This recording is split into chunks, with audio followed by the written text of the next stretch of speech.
बच्चों, आज हम सुभाष काबरा द्वारा लिखित झोले यह कहानी पढ़ने जा रहे हैं। तो झोले का मतलब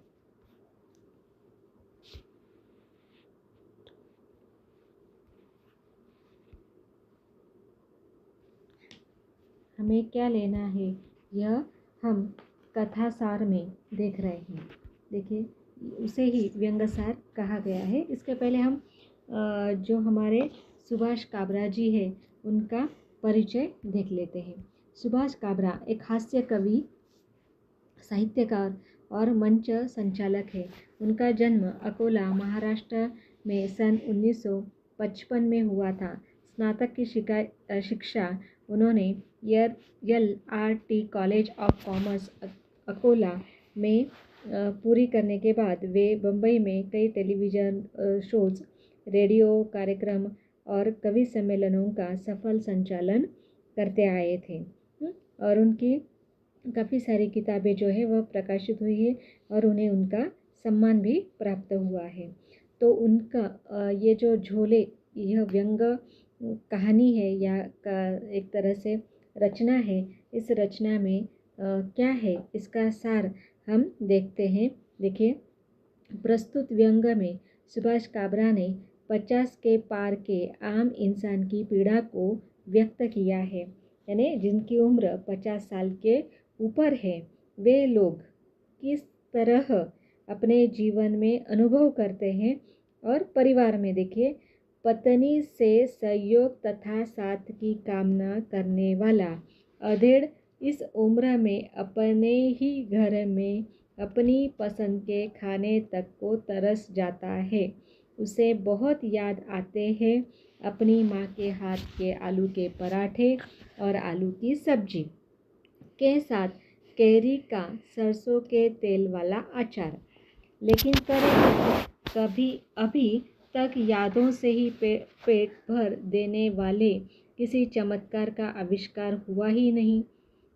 यानी केवल हम याद कर लेते हैं। आपको वह कहानी भी याद होगी ना कि किस तरह से एक छोटी भिखारी थी शायद, कि हलवाई की दुकान पर खड़ी थी और वह मिठाई की सुगंध ले रही थी और हलवाई उससे पैसे मांग रहा था। तो यहाँ पर एक चतुर ने, फिर गरीब होने के कारण वो तो पैसे नहीं दे सकती थी, इसलिए इस चतुर ने उस बच्ची को इस तरह का उपाय बताया था कि क्योंकि वह हलवाई तोड़ गया था, पैसे बजाने की आवाज़ उसने हलवाई के सामने की और हलवाई से कहा कि तूने पैसों की आवाज़ सुनी है तो तू भी मुझे पैसे दे। इस तरह से उसे निपटाया गया था। उसी तरह से यहाँ पर भी लेखक कहने की बात कर रहे हैं कि केवल यादों से कि पेट भर जाए कि मैं रसगुल्ले खा रहा हूँ, जलेबियाँ खा रहा हूँ, तो ये जो यादें हैं, उन यादों को से हमारा पेट नहीं भरता और ऐसा कोई आविष्कार, ऐसी कोई खोज, ऐसा कोई संशोधन नहीं हुआ है। व्यंग्यकार ने इस व्यंग्य को, जीवन की सच्चाई को व्यंग्यपूर्ण शैली में बड़ी सरलता से दर्शाया है या बयां किया है। एक दिन यह अधेड़ व्यक्ति अपने मित्र महेश से मिलने जाता है। तब जाते जाते उसकी पत्नी ने 100 का नोट देकर आते समय आलू और पाव लाने को कहती है। उसका दोस्त 3 किलोमीटर दूर रहता है। उस दिन वह रास्ते में 1.5 किलोमीटर पर ही मिल जाता है। उसके हाथ में झोला और रुपये का नोट है। चहक कर मिलने वाले दो दोस्त ऐसे मिले जैसे किसी मैयत में मिल रहे हो, यानी दुखी थे। दोनों दोस्त सोचते हैं कि उन्हें तमाम उम्र इसी जेल में रहना है। तो जेल, देखिए अगली पंक्ति में, दोनों दोस्त रास्ते में सोचते हैं कि उन्हें तमाम उम्र इसी जेल में रहना है। जो जेल, देखिए, जो जेल स्वयं उन्होंने अपने हाथों से तैयार की हुई है। इस तरह से इस जेल से निकलने के लिए न कोई अर्जी काम आती है, न कोई वकील, न कोई अदालत। इस व्यंग्य में जीवन के 50 साल के बाद की कठिनाइयों को व्यंग्य के माध्यम से व्यंग्यकार ने बहुत ही चुटीले अंदाज में प्रस्तुत किया है, जिसको पढ़कर हंसी के आवेग को रोक पाना कठिन हो जाता है। हो सकता है कि कवि का यह स्वयं का अनुभव हो और इस तरह से सुभाष काबरा जी ने यह बताने की कोशिश की है कि जब व्यक्ति बूढ़ा होने लगता है तब उसके परिवार में उसके चाहे परिवार वाले हो या पत्नी हो, उनको उतना सम्मान नहीं दे पाते या उनकी बातों को इतना एक तरह से गंभीरता से नहीं लेते। इस तरह की बातें शायद सुभाष काबरा जी बताना चाहते हैं। और ऐसी स्थिति में यहाँ पर वे बताना चाहते हैं कि कैसे कैसे मज़ेदार अनुभव जो है वह 50 साल की उम्र के बाद यहाँ पर सभी परिवार वालों के लोगों को आते हैं। ठीक है, अब हम प्रस्तुत कहानी पढ़ने जा रहे हैं। देखिए, झोले। झोले का मतलब है एक तरह से जिसे हम थैला कहते हैं ना, थैली।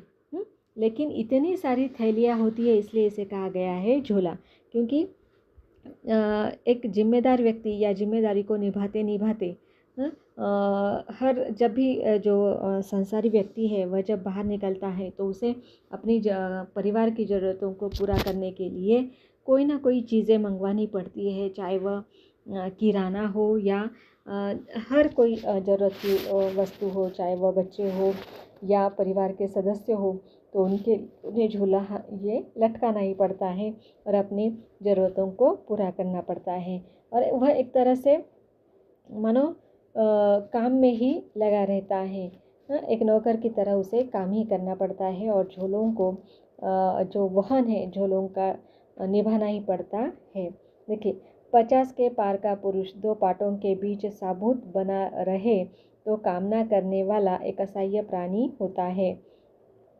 जिसके अपने घर में उसको कुछ भी नहीं होता, एक और उसके अतिवृद्ध माता पिता पूरे घर को मंदिर बनाने में जी जान जुटे रहते हैं। तो देखिए, इस परिवार की बात यहाँ पर उन्होंने की है कि जब व्यक्ति 50 के पार हो जाता है तो वह 2 पाटों के बीच में, यानी एक तरफ तो बूढ़े माता पिता और दूसरी ओर परिवार के लोग, तो 2 पाटों के बीच साबुत बना रहे, यानी सही सलामत बना रहे, यही उसके लिए काफ़ी है।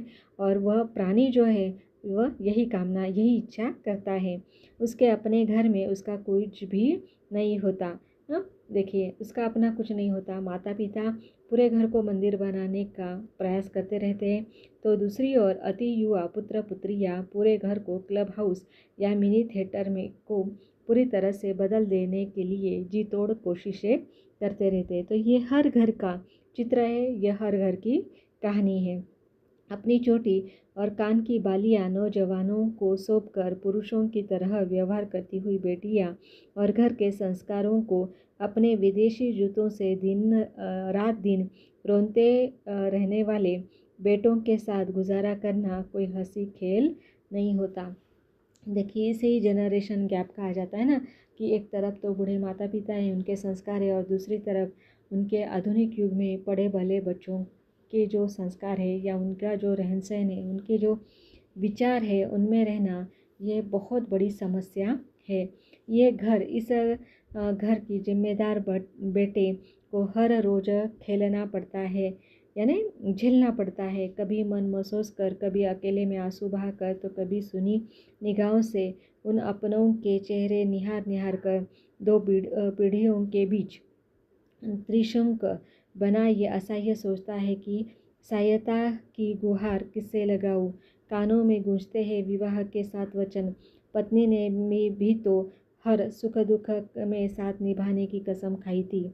एक वही है जो अब भी मेरे बस में है, लेकिन वो भूल जाता है कि 25 साल पुरानी पत्नी भी कभी किसी की पति के बस में आती है।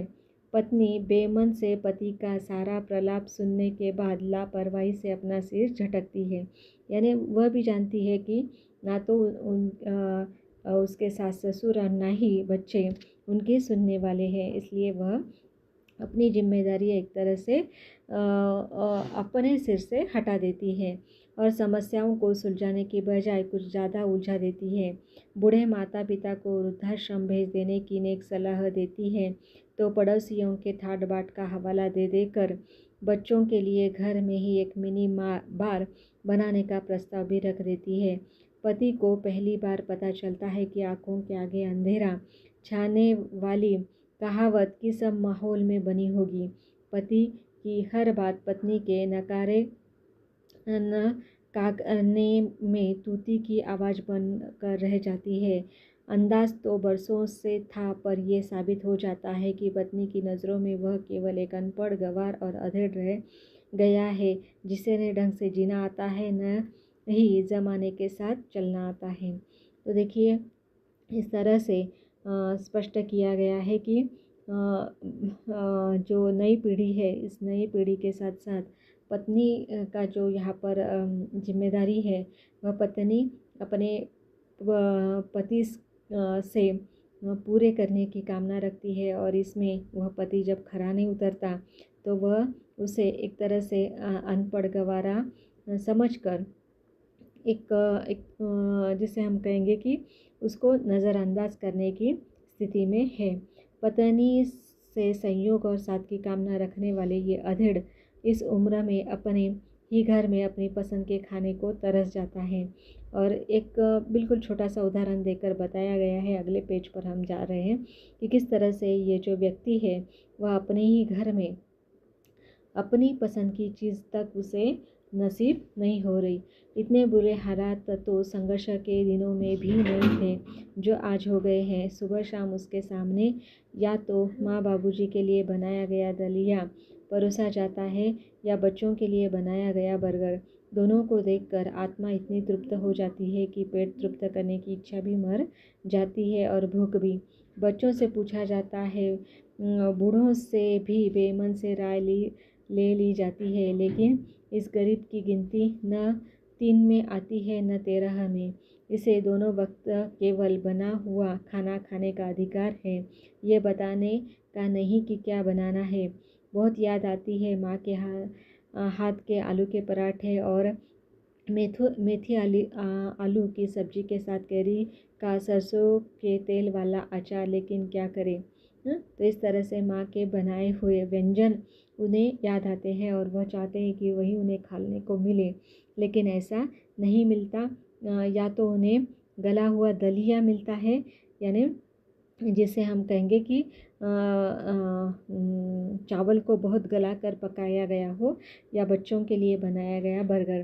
तो ये बिल्कुल जनरेशन गैप है। और यहाँ पर ये जो 50 साल का व्यक्ति है वह तो चाहता कुछ और ही है, लेकिन उससे कुछ भी पूछा नहीं जाता। तो इस तरह से आलू के पराठे में मेथी आलू की सब्जी और कैरी का अचार का जो सरसों के तेल से बना है वह उससे बहुत याद आता है, लेकिन वह उससे नसीब नहीं होता। अभी तक यादों से पेट भर देने वाली किसी चमत्कार का आविष्कार नहीं हुआ था। भोजन निगल कर हाथ धोता है तो पत्नी औपचारिकतावश इतना जरूर कह देती है कि आजकल आपकी खुराक बहुत कम हो गई है, क्या सोचते रहते हो, हमारी तरह मस्त रहा करो। ये सोचता रह जाता है कि कोशिश तो पूरी कर रहा हूँ, लेकिन ये हुनर अभी सीख नहीं पाया हूँ। तो इस तरह से यहाँ पर यह जो 50 साल का व्यक्ति है वह अपना खुराक तक कम कर लेता है। और पत्नी जो है वह उन्हें नई परिस्थिति में ढलने की सलाह बस मात्र के लिए देती है। घर का माहौल हर रोज़ एक सा रहता है। माँ बाबूजी के कमरे में रामधुन सुनाई देती है तो बच्चों के कमरे में कान फोड़ू संगीत।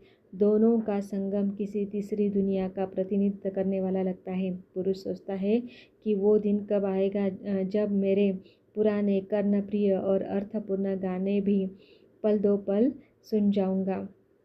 तो कल्पना कीजिए, हर परिवार में इसी तरह की अवस्था हमें दिखाई देती है। अब तो न बड़ों से कुछ कह पाता है, न ही अपने बच्चों से। दोनों के ही अपने अपने सपने हैं और दोनों को ही किसी तीसरे के सपनों से कुछ लेना देना नहीं है। वह तो तीसरा भले ही दोनों के सपने पूरे करने की नींव का पत्थर क्यों न हो, पुरुष अपने अतीत में चला जाता है। तो इस तरह से यह जो 50 साल का व्यक्ति है वह अपने बच्चों के भविष्य के बारे में सोचता है और अपने माता पिता जो वृद्ध है उनके अंतिम दिन किस तरह से अच्छे गुजरे मज़े से गुजरे इसके लिए बहुत प्रयत्नशील रहता है, लेकिन उसके बारे में इस परिवार में कोई सोचता नहीं है। पिता की एक आवाज़ पर दौड़ दौड़ कर उनका हर काम करने वाले ये पुरुष बचपन में काम करने के बावजूद भी पिता की मार भी खाता था और डांट भी खाता था। डांट तो रोज़ आज भी खाता है, लेकिन कारण बदल गए हैं। अब बच्चों को कोई काम बताने पर बच्चों की माँ से डांट खाता है कि तुम्हें तो कोई काम धाम नहीं है। अब बच्चे खेल कूदे, अपनी ज़िंदगी का आनंद ले, या तुम्हारे 2 टके की बिजली का बिल भरने जैसे फालतू काम करते फिरे। बहस का अंजाम ये होता है कि बिजली के बिल के साथ साथ घर भर के सभी के बिल घूम फिर कर इसी पुरुष के हाथों में आ जाते हैं। उन बिलों को उलट पुलट कर देखने और समझने की असफल कोशिश करने वाले ये इंसान जानता है कि वो किसी से कोई सवाल नहीं कर सकता। ये भी जानता है कि इस काम में लाख मुंह चुरा ले, लेकिन आखिरी तारीख से पहले ही सारे बिल लंबी लाइनों में लगाकर उसे ही भरने हैं, और भरने के बाद सभी मालिकों को बताना भी है कि उसका काम कर दिया गया है। उसे याद आता है कि उसके पिताजी बड़े सख्त रहे।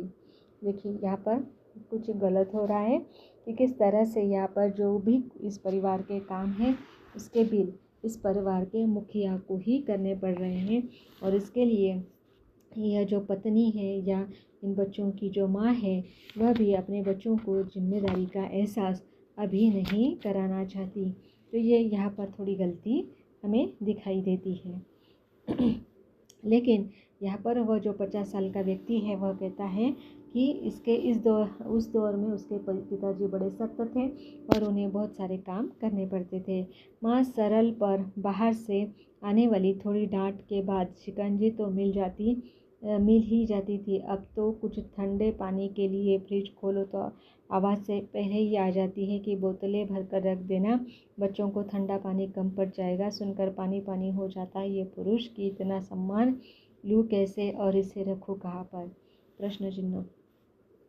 तो ये भी काफ़ी गंभीर बात है कि यह व्यक्ति अपने लिए शिकंजी यानी शरबत पीना चाहता है, लेकिन शरबत तो नहीं मिलता।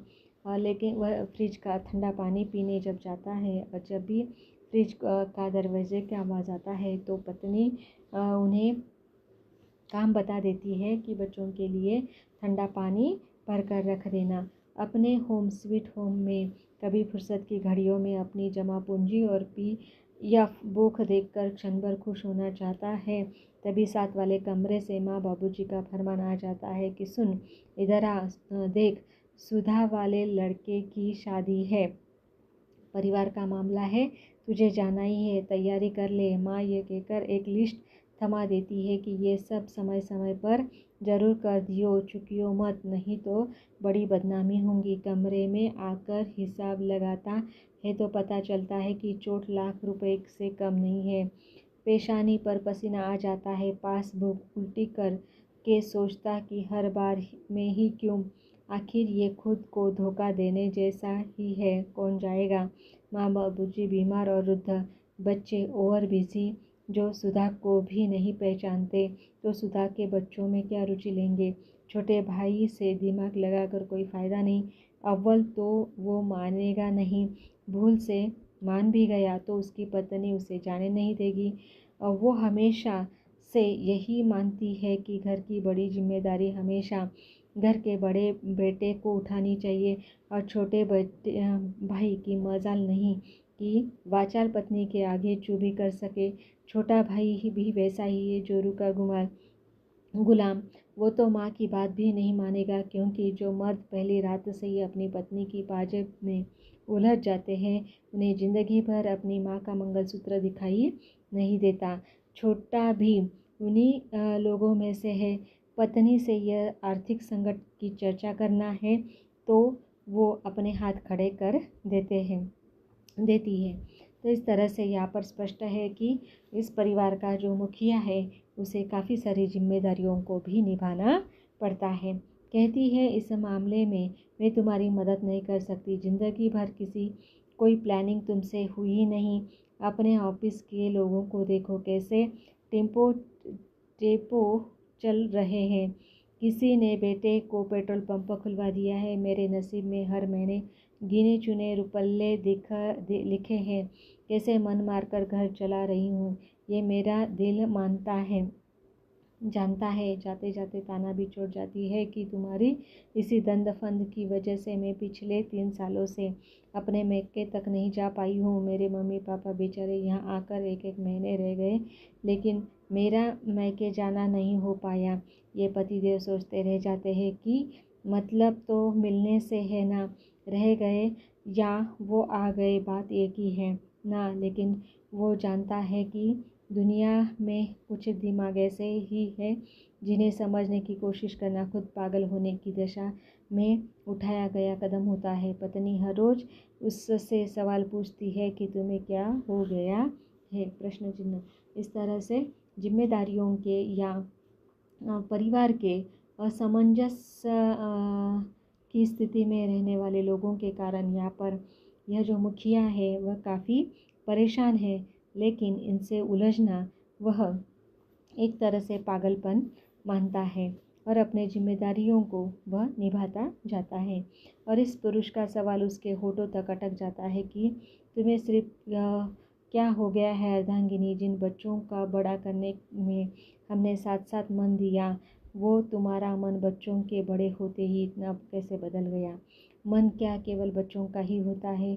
पति कम्बक पत्थर का बना होता है। उम्र केवल बच्चों की होती है, पति की उम्र नहीं होती।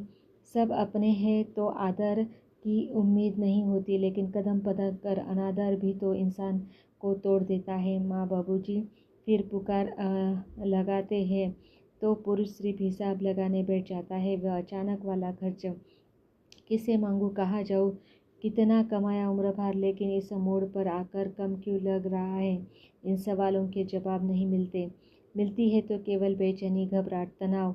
जैसे ये तीनों ही पर्याप्त न हो तो शोर मचाते हुए बेटा बेटी भी चले आते हैं। उनसे छुपाकर माथे का पसीना पोंछता है। बेटे का अंदाज किसी फिल्मी हीरो से कम नहीं है। बिंदास बेटी के छोटे कपड़े अच्छे नहीं लग रहे हैं। दिल किसी संकट की आशंका से धड़कने लगता है और आशंका गलत नहीं निकलती। दोनों बच्चों के हाथों से अपने अपने फरमाइशों की लिस्ट है। कुछ चीज़ें तो ऐसी भी जिनके बारे में पिताजी जानता तक नहीं।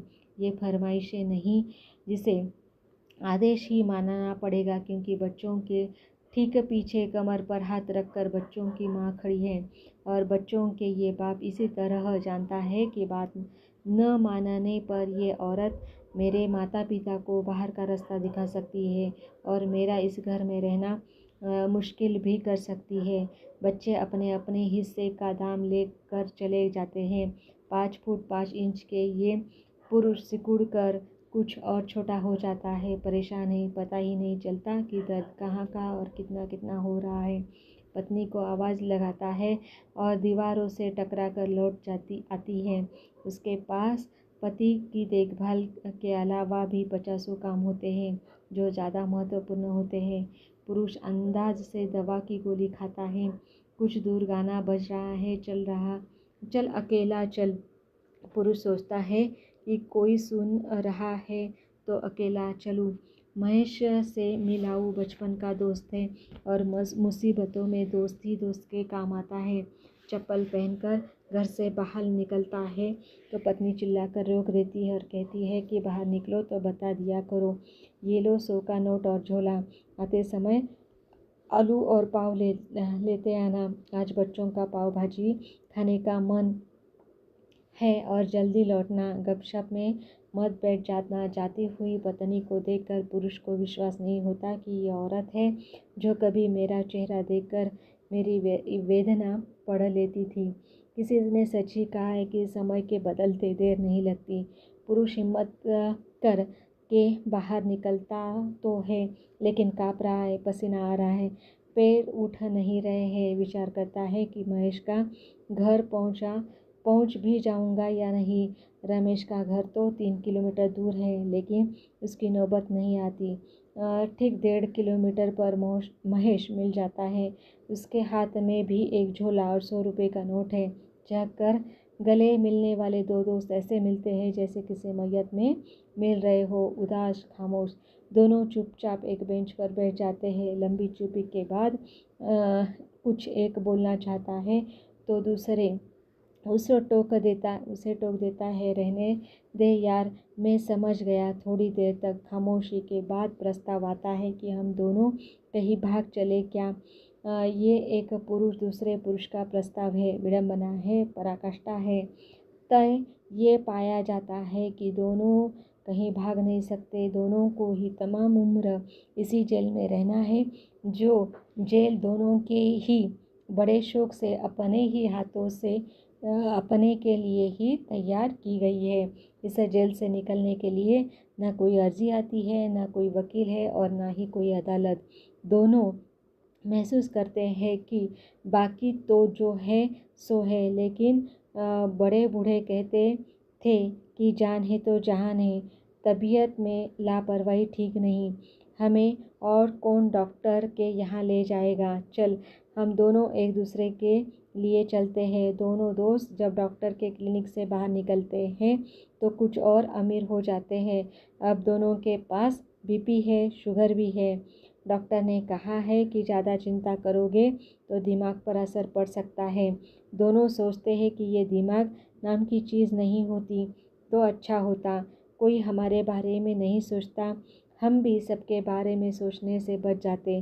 डॉक्टर की फ़ीस और दवा दोनों के जेब से कुछ नोट निकल जाते हैं। जो नोट नहीं, कुछ सपने थे जो टूट गए। एक पूछता है कि बता, नीता की शादी की बात कहीं चली क्या। दूसरा कहता है कि रोज़ चलती है और फिर किसी न किसी बात पर रुक जाती है। कोई लड़का नीता को पसंद नहीं आता तो नीता किसी लड़के को पसंद नहीं आती। आजकल के बच्चों की सोच में समझना बड़ा मुश्किल है। पहले किसी परिवार से सहजता से संबंध हो जाते थे, अब तो संबंध बनाना भी कठिन हो गया है। बात भी ठीक है, कठिन तो अब दोनों ही काम हो गए हैं, नए संबंध बनाना और पुराने संबंधों को निभाना। दोनों को याद आता है कि कैसे बाबूजी ने उन दोनों की शादी के समय किसी अच्छे परिवार की चर्चा की थी। बात चली और महीने भर में रिश्ता तय हो गया। तब अच्छे परिवार पर जोर दिया जाता था कि परिवार अच्छा होना चाहिए, लड़का लड़की संस्कारी ही हो, एक दूसरे को निभा जाएंगे। अब तो दृष्टि बदल गई है। बड़ी बुद्धिमानी से एक दूसरे को जांच परख कर बच्चे शादी करते हैं और जिस बुद्धिमानी से जुड़ते हैं उसी से अलग भी हो जाते हैं। शादी की रस्म भी कई बार मजाक नज़र आती है। स्कूल के साथी जब मिलते हैं तो समय का ध्यान नहीं रहता, लेकिन उन दो दोस्तों का समय भी अब इन दोनों का कहाँ रहा। घंटा घर की घड़ी ने 8 बजाए तो दोनों के ध्यान में आया कि बेकरी बंद हो जाएगी। अभी पाव भी लेने हैं, बच्चों को भूख लग रही होगी। सो बाप्ता के मारे इन दोनों दोस्त के 4 कदम पाव खरीदकर जो विपरीत दिशाओं में अपने अपने घरों में मुड़ गए। वे पैर जिन्होंने सदा साथ चलने की कसम खाई थी, एक स्वस्थ और मस्त घरौना बनाने की कल्पना की थी, जैसा व्यवहार अपने बड़ों के साथ किया था वैसा ही अपनों से छोटों से पाने की उम्मीद जताई थी। सच पूछो तो इन दो जोड़ी पैरों को दो दोस्त कहना ठीक नहीं, क्योंकि ये 2 पुरुष हैं या 2 इंसान नहीं हैं, 2 झोले हैं। एक झोले जिन्हें पूरा परिवार जादूगर सरकार का झोला समझता है। जब जी चाहे उनमें हाथ डालो और अपनी मर्जी का सामान निकाल लो।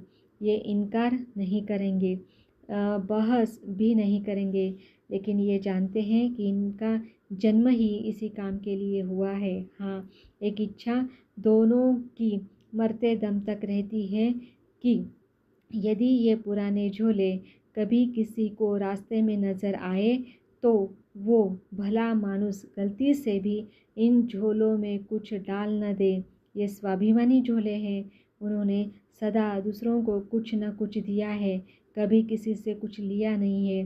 अगर किसी ने कभी इन झोलों में कुछ डाल दिया तो इन खुददार झोलों की सब्र का बांध टूट जाने का डर है और बीच सड़क पर इनके फट जाने का डर है। और इतना भी सभी जानते हैं कि फटे हुए झोले किसी काम के नहीं होते, या किसी काम नहीं आते। तो इस तरह से यहाँ पर झोले, यह जो कहानी है, इससे स्पष्ट होता है कि जनरेशन गैप है, लेकिन फिर भी चाहे कितना ही गैप क्यों न हो, कितनी ही जनरेशन आए जाए, लेकिन जो अपने माता पिता होते हैं उनका सम्मान करना ही चाहिए। और यहाँ पर एक बात, जिसे हम कहेंगे कि पॉइंट आउट करने की या नमूद करने की बात ऐसी है, हर परिवार में तो ऐसा नहीं दिखाई देता, लेकिन जब भी किसी परिवार में ऐसा दिखाई देता है कि खुद स्वयं उसकी पत्नी जब अपने पति का आदर नहीं करती, तो बच्चों को भी ये अवसर मिल जाता है कि वे भी अपने पिता का आदर न करें। और धीरे धीरे हमने ये भी देखा है कि वह जो माँ उनकी साइड लेती थी या उनके बाजू से वो बोलती थी, उन्हें भी वह एक किनारे कर देते हैं। इसलिए ये बहुत महत्वपूर्ण है कि पति पत्नी के बीच में समन्वय होना चाहिए और दोनों मिलकर बच्चों पर संस्कार करने चाहिए। या जहाँ पर भी बच्चे गलत हैं वहाँ पर बच्चों को समझाना बहुत ज़रूरी है, उन पर सही रास्ता दिखाना ज़रूरी है। अगर माँ उन्हें उनके गलत रास्ते पर चलने का बढ़ावा देती है, तो वहाँ पर वह जो पिता है वह अकेले रह जाते हैं और वे कहीं ना कहीं शांति ढूंढने का प्रयास करते हैं। और इसी स्थिति में यहाँ पर हमने देखा है कि यह जो व्यक्ति है वह अपने दोस्त से मिलता है और दोस्त की भी हालत इसी तरह से यहाँ पर स्पष्ट हुई है। और फिर अंतिम परिचय में यहाँ पर लेखक कहना चाहते हैं, लेखक है सुनील काबरा जी। वह कहते हैं, सुभाष काबरा जी, वह कहना चाहते हैं कि यह जो झोले हैं वह झोले मानो प्रतीक है। वह हर एक परिवार का मुखिया होता है और जो यहाँ पर सभी जो परिवार के सदस्य हैं उनकी आवश्यकताओं को पूरा करने का वह एक माध्यम होते हैं। और इन माध्यमों को एक तरह से सम्मान देना यह हमारा कर्तव्य है। और जब इनका सम्मान एक दोलायमान हो जाता है, नष्ट हो जाता है, तो कहीं ना कहीं ये जो मुखिया है वह अपना अस्तित्व खो बैठने का डर है, कहीं ना कहीं ये समाप्त हो जाएंगे।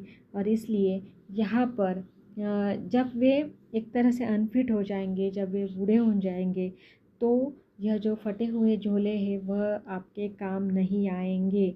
इसलिए आपका यह झोला अर्थात आपका यह जो मुखिया है उसको हमेशा संजो कर रखिए, संभाल कर रखिए। यही एक उपदेश यहाँ पर सुभाष काबरा जी देना चाहते हैं।